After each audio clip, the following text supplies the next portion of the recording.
This patient was referred to me 3 years ago. So in 2020 for endodontic retreatment of tooth number 19. This root canal was done in Russia, according to the patient. Patient is Russian. Root canal was done in Russia a few years prior to that. Okay, so take a look here. Crown, broken file. This is Russian red obturation. So if you don't know what I mean, go ahead and Google Russian red and you'll see what I'm talking about. You can see periapical relucency here and some root resorption. Periapical relucency there too. So we talked about options with the patient, and the patient decided that she wanted to try to see if we can save the tooth for her by redoing the root canal. And as you can see, this was the date when I saw her in 2020, so 3 years ago. This was the tooth here.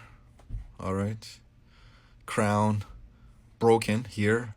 This crown was also broken right there. As you can see, we always document everything. So that was the tooth right there.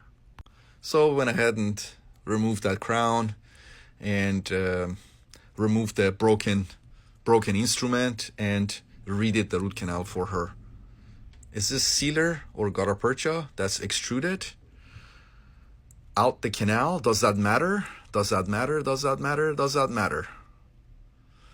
Not according to multiple studies, the most famous one being Dr. Lin's study. The extent of obturation has no effect, doesn't have a negative effect on the success rate of the endodontic treatment or retreatment in this case.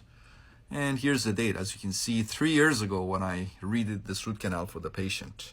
All right, so patient came back in today so I can look at tooth number 14 for her, the upper left first molar, and we took a PA of the tooth number 19 that we had redone the root canal on 3 years prior, and take a look. And by the way, I redid the root canal in one appointment. So one appointment, and there looks like to be some extrusion of gutta percha, sealer, or what have you. Let's see if that matters. One appointment, endodontic retreatment, and extrusion of gutta percha or sealer, or both, or what have you. Let's see if that matters. And here's the 3 years post-op. Everything is perfect. The periapical relucency is healed completely here and here. And here's the date. As you can see, it was today, just now. 3 years post-op of tooth number 19. One appointment endodontic retreatment is acceptable.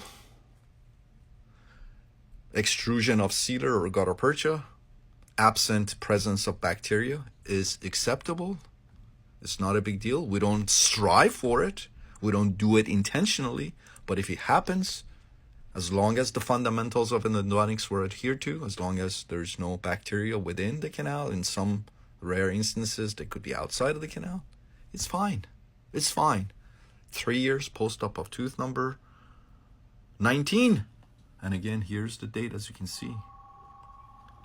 Excellent.